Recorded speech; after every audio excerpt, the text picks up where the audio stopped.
नम भगवते वासुदेवाय नम नमस्कार बंधुगण आपण मानक आम यूट्यूब चैनल को पुणी थे स्वागतम एवं शुभकामना। आज भिडियो मु आपण मानक कहवाक जाऊँगी कि आगामी यही 2 दिन अर्थात मासर 28 एवं 29 तारिखर दिन यही दिनटी आपण मानकर किपरि भाबरे साब्यस्त मध्य हेब केउ प्रकार भाबरे आपण माने यही दिन मानकु प्लानिंग मध्य करिवे आउ यही दिन मानकरे आपण मानकर स्थिति मध्य किपरि भाबरे रहिबो सहित केउ केउ जिनिसरे आपण मानकु फायदा मिलिबो एवं केउ केउ जिनिसरे आपण मानकु सावधानता अवलंबन करबा पइगिना पड़िबो सहित आपण मानकर लव लाइन किपरि भाबरे रहिबो क्यारियर किपरि भाबरे रहिबो एवं ता सहित आपण मानकर बिजनेस एवं व्यापार मध्य किपरि भाबरे रहिबो और आपण मानक स्वास्थ्य रे किछि महत्वपूर्ण इन्फॉर्मेशन मध्य मु आपण मानकु ए भिडियो रे देबी और ये भिडियो शेष में मु आपण मानकु किछि उपाय विषय रे मध्य कहबी आ फଳରେ आपण माने ए दिन मानकु आहुरी अधिक शुभ एवं मंगलमय करि परिबे।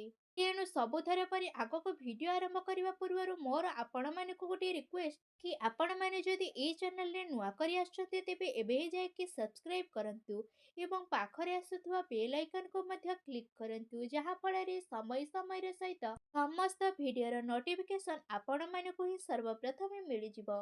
आसंतु एबे जानिबा आपण मानक पाइकिना किपरि रहिबो एही 28 एवं 29 तारिखर दिन जदि मु आपण मानक सबुठारु विशेष भाबरे कहिबे कि कोन आपण मानक पाइकिना ए दिन पॉजिटिव हेबा पाइकिना जाउ अछि जदि मु आपण मानक कहिबे कि बंधुगण आज आपण मानकर भित्तीय स्थिति रे काफी सुधार मध्य आसीबो ता सहित अचानक धन प्राप्तिर जोग मध्य आपण मानक पाइकिना आसीबो ताहा आपण मानक भविष्यत पाइकिना आपण मानक टिए भल आर्थिक निर्माण रे विशेष भाबरे निर्माण करिबो ता सहित शिक्षा क्षेत्र पाइकिना ए दिन बहुत ही भल टाइमिंग मध्य रहिबो और आपण माने आपण मानकर कार्य को नुआ उपलब्धि मध्य प्रदान करिवे देखिबे आपण मानक भितरे गोटे नुआ ऊर्जा मध्य देखिबा पाइकिना मिलिबो आ सहित आपण माने अन्य मानक सहित भल व्यवहार करिकि आपण माने मानसिक भावे बहुत ही खुशी अनुभव मध्य करिवे आ सहित आपण मानक सहित काम कार्य करुथुवा लोक माने आपण मानक बहुत ही साहाय्य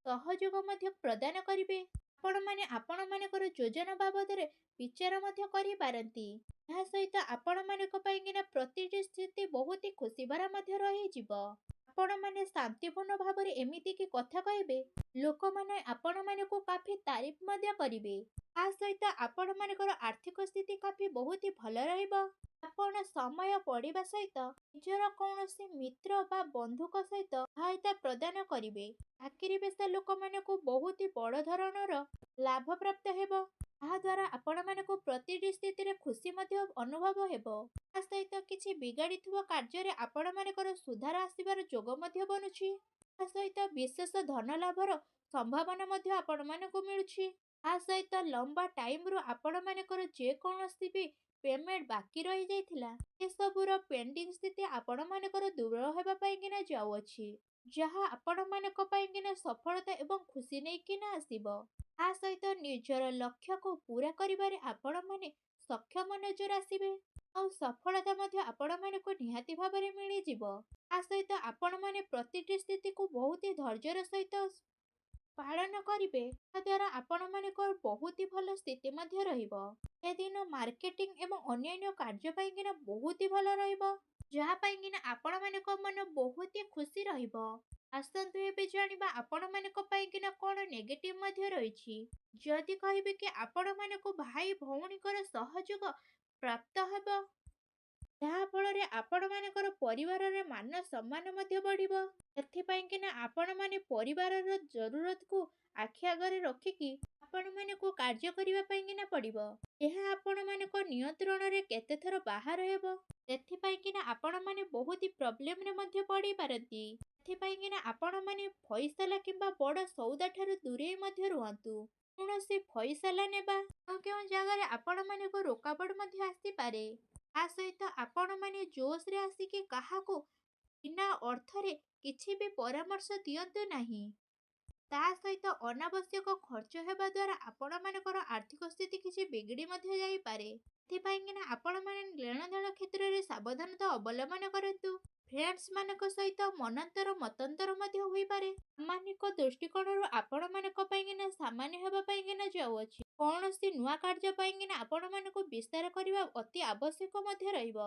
କୌଣସି ବି ମତଭେଦ ଆପଣମାନଙ୍କୁ ଚିଡ଼ଚିଡ଼ା ମଧ୍ୟ ବନିପାରେ। ତା ସହିତ ଆପଣମାନେ ପରିଚିତଙ୍କ ପାଖରେ ନିଜର ଫଇସଲା ଦେବା ପାଇଁକିନା ଟ୍ରାଏ କରନ୍ତୁ ନାହିଁ। ତା ପାଇଁକିନା ଆପଣମାନଙ୍କୁ ପରେ ପ୍ରୋବ୍ଲେମରେ ମଧ୍ୟ ପକେଇପାରେ। ଆଉ ଅନ୍ୟର କଥାକୁ ଆପଣମାନେ ଆଖି ବନ୍ଦ କରିକିନା ବିଶ୍ୱାସ କରନ୍ତୁ ନାହିଁ। ଅନ୍ୟଥା ଆପଣମାନଙ୍କର ସ୍ଥିତି ବଦଳି ଦେଇପାରେ। ସାବଧାନତା ରୁହନ୍ତୁ। ଆସନ୍ତୁ ଏବେ ଜାଣିବା ଆପଣମାନଙ୍କର ଲଭ୍ ଲାଇନ୍ କିପରି ଭାବରେ ରହିବ। କୌଣସି ପ୍ରକାରର ଯାତ୍ରା ଏବଂ ସପିଂକୁ ନେଇକି ଆପଣମାନଙ୍କର ଯାତ୍ରା ମଧ୍ୟ ହୋଇପାରେ। ଏମିତିରେ ଆପଣମାନଙ୍କୁ ସମ୍ବନ୍ଧ ବନେଇକି ରଖିବାର ଅତି ଆବଶ୍ୟକତା ମଧ୍ୟ ରହିଛି, ଯାହା ଆପଣମାନଙ୍କ ପ୍ରୟାସରେ ବହୁତ ଚିନ୍ତାପୂର୍ଣ୍ଣ ମଧ୍ୟ ହୋଇପାରେ। ଆପଣମାନେ ଆପଣମାନଙ୍କର ସମ୍ପର୍କକୁ ନୂଆ ରଚନାତ୍ମକ ମଧ୍ୟ ଦେବେ ଆଉ ମଜବୁତ ମଧ୍ୟ ବନାଇବେ। ଯାହା ଫଳରେ ଜଣେ ଆଉ ଜଣଙ୍କ ପ୍ରତି ଆକର୍ଷଣ ମଧ୍ୟ ଦେଖାଇବେ। କିନ୍ତୁ ଧ୍ୟାନ ରଖନ୍ତୁ, ମର୍ଯ୍ୟାଦିତ ଆଚରଣ କରିବା ସର୍ବସାଧ ଉଚିତ ସାଧନ ମଧ୍ୟ ହେବ। ତା ସହିତ ଆପଣମାନଙ୍କୁ ପ୍ରେମ ଜୀବନ ପାଇଁ ଏହା ଅନୁଭବ କରିବା ପାଇଁକିନା ପଡ଼ିବ। ବାସ୍ତବରେ ଏ ସମ୍ପର୍କ ଆପଣମାନଙ୍କ ପାଇଁକିନା ମହତ୍ତ୍ୱପୂର୍ଣ୍ଣ ଅଟେ। ତା ସହିତ ଆପଣମାନଙ୍କ ପାଇଁକିନା ସ୍ଥିତି ବହୁତ ଭଲ ରହିବ। ମୋ ଜୀବନ ପାଇଁ ଏ ଦିନ ବହୁତ ଭଲ ଅଟେ। ତା ସହିତ ଆପଣମାନଙ୍କୁ ଏ ଦିନମାନଙ୍କରେ ଅବଶ୍ୟ ହିଁ ଲାଭ ଉଠାଇବାର ଆବଶ୍ୟକତା ହିଁ ରହିଛି। ଆସନ୍ତୁ ଏବେ ଜାଣିବା ଆପଣମାନଙ୍କର ଏଇ ଦିନମାନଙ୍କରେ ବ୍ୟବସାୟିକ କ୍ୟାରିୟର କିପରି ଭାବରେ ରହିବ। ବ୍ୟାପାରିକ ଧନ୍ଦା ଆପଣମାନଙ୍କର ବହୁତ ଭଲରେ ଚାଲିବ। କାର୍ଯ୍ୟ କ୍ଷେତ୍ରରେ ବିଶେଷ ସଫଳତା ମଧ୍ୟ ପ୍ରାପ୍ତ ହେବ ଏବଂ କାର୍ଯ୍ୟଭାରର ଯେହେତୁ ଅଧିକତା ରହିବ, ଯେଉଁଥିପାଇଁକିନା ଆପଣମାନଙ୍କୁ ଅଧିକତା ପରିଶ୍ରମ ମଧ୍ୟ କରିବା ପାଇଁକିନା ପଡ଼ିବ। ଆଉ ଆପଣମାନଙ୍କ ଦିନ ବହୁତ ଦୌଡ଼ା ଦୌଡ଼ିରେ ମଧ୍ୟ କଟିଯିବ। ଆଉ କାର୍ଯ୍ୟ ସିଲସିଲାରେ ଆପଣମାନଙ୍କୁ କୌଣସି ଛୋଟ ଯାତ୍ରା ଯିବା ପାଇଁକିନା ମଧ୍ୟ ପଡ଼ିପାରେ। ତାହା ଆଗକୁ ଯାଇକିନା ଆପଣମାନଙ୍କ ପାଇଁକିନା କାଫି ସିଦ୍ଧ ମଧ୍ୟ ହେବ। ତା ସହିତ ଆପଣମାନଙ୍କୁ ଅଧିକ ଧନ ଲାଭର ଅବସର ପ୍ରାପ୍ତ ମଧ୍ୟ ହେବ, ଯାହା ପାଇଁକିନା ଆପଣମାନଙ୍କ ମନ ବହୁତ ପ୍ରସନ୍ନ ମଧ୍ୟ ରହିବ। ତା ସହିତ ମେଡିକାଲ କ୍ଷେତ୍ରରେ ଜଡ଼ିତ ଛାତ୍ରମାନଙ୍କ ପାଇଁକି ଦିନ ବହୁତ ଭଲ ରହିବା ପାଇଁକିନା ଯାଉଛି। ଚାକିରି ପେଶା କରୁଥିବା ଲୋକମାନଙ୍କ ପାଇଁ, ବ୍ୟକ୍ତି ବିଶେଷଙ୍କ ପାଇଁ ଦିନ ଯଦି କହିବା କାଫି ମିଲାଜୁଲା ମଧ୍ୟ ରହିବ। ସେମାନଙ୍କୁ ମଧ୍ୟ କୌଣସି ଜାଗାକୁ ଯାତ୍ରା କରିବା ପାଇଁକିନା ପଡ଼ିପାରେ, ଯାହା ପାଇଁକିନା ସେମାନଙ୍କ ମନ ସକାରାତ୍ମକ ମଧ୍ୟ ରହିବ। ତା ସହିତ ବ୍ୟବସାୟିକ କ୍ଷେତ୍ରରେ ଯଦି କହିବି ଆପଣମାନଙ୍କ ପାଇଁକିନା ସ୍ଥିତି ଅନୁକୂଳ ଭରା ରହିବ। ତା ସହିତ ଏ ଦିନରେ ଆପଣମାନଙ୍କୁ ଭଲ ଲାଭ ମଧ୍ୟ ପ୍ରାପ୍ତ ହେବ, ତାହାର ଆପଣମାନଙ୍କୁ ଲମ୍ବା ଟାଇମରୁ ହିଁ ଅପେକ୍ଷା ମଧ୍ୟ ରହିଥିଲା। ଆସନ୍ତୁ ଏବେ ଜାଣିବା ଆପଣମାନଙ୍କର ଏଇ ଦିନମାନଙ୍କରେ ସ୍ୱାସ୍ଥ୍ୟ ମଧ୍ୟ କିପରି ଭାବରେ ରହିବ। ଯଦି କହିବି କି ଆପଣମାନଙ୍କୁ ଆପଣମାନଙ୍କର ସ୍ୱାସ୍ଥ୍ୟକୁ ନେଇକିନା ବିଲକୁଲ ବି ଚିନ୍ତା କରିବାର ନାହିଁ। କାହିଁକିନା ଆପଣମାନଙ୍କ ସ୍ୱାସ୍ଥ୍ୟ ଆପଣମାନଙ୍କୁ ଭରପୁର ମାତ୍ରାରେ ସାହାଯ୍ୟ ସହଯୋଗ କରିବ। ଯେହେତୁ ସ୍ୱାସ୍ଥ୍ୟ ଦୃଷ୍ଟିରୁ ଆପଣମାନଙ୍କ ଦିନ ବହୁତ ଭଲରେ ରହିବ, ଯାହା ଫଳରେ ଆପଣମାନେ ନିଜକୁ ଉର୍ଜାବାନ ବୋଲି ଅନୁଭବ ମଧ୍ୟ କରିବେ। ଯାହା ଫଳରେ ଆପଣମାନଙ୍କ ମନ ବହୁତ ପ୍ରସନ୍ନ ମଧ୍ୟ ରହିବ। ତା ସହିତ ଆପଣମାନେ ଆପଣମାନଙ୍କର ସ୍ୱାସ୍ଥ୍ୟକୁ ଆହୁରି ଅଧିକ ଭଲ ରଖିବା ପାଇଁକିନା ଆପଣମାନେ ପ୍ରତ୍ୟେକ ଦିନ ଯୋଗ କରନ୍ତୁ, ବ୍ୟାୟାମ କରନ୍ତୁ, ସୁଖାସନ କରନ୍ତୁ ଏବଂ ଆୟୁର୍ବେଦିକ ଜିନିଷର ଅଧିକତାରୁ ଅଧିକ ଆପଣମାନେ ସେବନ ମଧ୍ୟ କରନ୍ତୁ। ଆସନ୍ତୁ ଏବେ ଜାଣିବା ଆପଣମାନଙ୍କ ପାଇଁକିନା ଏଇ ଦିନମାନଙ୍କରେ କ'ଣ ବିଶେଷ ଉପାୟ ମଧ୍ୟ ରହିଅଛି। ଆପଣ ଆଜି ବିଶେଷ ଭାବରେ ସ୍ନାନ ଆଦି କରିସାରିଲା ପରେ ବିଶେଷ ଭାବରେ ମା ଲକ୍ଷ୍ମୀଙ୍କର ପୂଜା ଆରାଧନା କରନ୍ତୁ। ତା ସହିତ ଘରର ଈଶାନ କୋଣରେ ଆପଣମାନେ ଘିଅ ଦୀପଟିଏ ଲଗାନ୍ତୁ। ତା ସହିତ ଛୋଟ ପିଲାମାନଙ୍କୁ କିଛି ଚକୋଲେଟ ଖାଇବା ପାଇଁକିନା ଦିଅନ୍ତୁ ଏବଂ ଛାତ ଉପରେ କିଛି ଦାନା ମଧ୍ୟ ପକାନ୍ତୁ। ଯାହାଦ୍ୱାରା ସେ ଦାନାକୁ ପକ୍ଷୀମାନେ ଖାଇବେ। ଯାହା ଫଳରେ ଆପଣମାନଙ୍କର ଯେଉଁ ସବୁ ବି ନକାରାତ୍ମକ ଅସୁବିଧା ଥିଲା, ସେସବୁର ନକାରାତ୍ମକ ଶକ୍ତିର ବିନାଶ ମଧ୍ୟ ହେବ ଏବଂ ଆପଣମାନଙ୍କୁ ଶୁଭ ଫଳ ମଧ୍ୟ ପ୍ରାପ୍ତ ହେବ। ସହିତ ଆପଣମାନେ ଯେତେବେଳେ ଘରୁ ଦୂରଯାତ୍ରା କରୁଛନ୍ତି, ସେଠାରେ ଆପଣମାନଙ୍କର ଚନ୍ଦନର ଟୀକା କିମ୍ବା ଆପଣମାନେ କେଶରର ଟୀକା ମଧ୍ୟ ଲଗାନ୍ତୁ। ଯାହା ଫଳରେ ପ୍ରତିଟି ଯାତ୍ରାର ଶୁଭ ଫଳ ମଧ୍ୟ ଆପଣମାନଙ୍କୁ ପ୍ରାପ୍ତ ହେବ।